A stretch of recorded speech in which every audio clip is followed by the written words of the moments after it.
ప్రాణం ఇచ్చే వాళ్ళు ఉన్నారని, అందుకనే నా ప్రాణం ఇంకా నిలబడి ఉందని చెప్పి నేను మనం చేస్తున్నాను. ఒక్కొక్కసారి వాళ్ళ అభిమానం చూస్తే నాకు కన్నీళ్ళు వస్తాయి.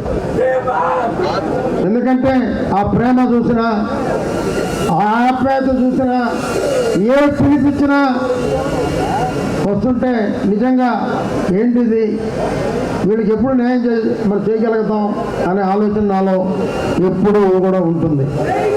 దానికి నాయకులందరూ కూడా నాకు సహకరించాలని చెప్పి ముఖ్యంగా నేను వారు కోరుతున్నా.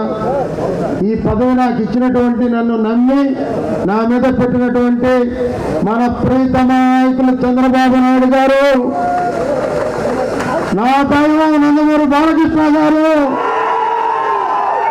లోకేష్ గారు, నారాయణ గారు, మిగతా మంత్రులు, శాసనసభ్యులు, నాయకులు అందరికీ ప్రత్యేక ధన్యవాదాలు అర్పిస్తున్నాను. ఈ పదవి నాకు వచ్చిందంటే కార్యకర్త పెట్టిన భిక్ష అని చెప్పి మనం చూస్తా ఉన్నా. ఎందుకంటే ఏ రోజైనా ఒక కార్యకర్త నాకు ముఖ్యం అని చెప్పి మనం చూస్తున్నా.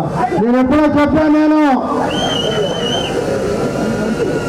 నాకు కన్న తల్లిదండ్రుల కన్నా, భార్య బిడ్డల కన్నా కార్యకర్తలే నాకు ముఖ్యం. ఇది వాస్తవం, నేను రాజకీయంగా చెప్పడం కాదు. ఎందుకంటే ఉండవు ఇది ఎందుకంటున్నానంటే, నా పిల్లకాయలు, నా భార్య, మా నాన్న అమ్మ అయితే నా బిడ్డకు పదవి రావాలా, నా భర్తకు పదవి రావాలా, మా నాయనకి పదవి రావాలని కోరుకుంటాను. కానీ ఏదీ లేనటువంటి వీరందరూ కూడా శ్రీనివాసులకి పైకి రావాలని కోరుకున్నారంటే అది మీ గొప్పతనం. ఈనాడు మనం అందరం కలుస్తాం, ఒకటిగా ఉన్నాం. మనం ఏం పని చేయాలో, మనం ఎలా ముందుకెళ్ళాలి. మన కార్యకర్త శ్రీధర్ రెడ్డి చెప్పాడు, 100 మంది కన్నా నువ్వు మేలు చేయాలని. 100 మందికి కాదు, ఎవరైతే పార్టీని కాపాడారో వాళ్ళందరికీ కూడా ఉపయోగపడతాను.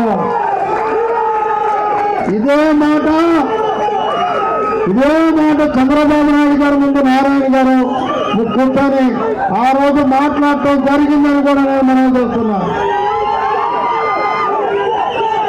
కార్యకర్తకు ఉన్న విలువ అది అని చెప్పి మనం చేస్తున్నా.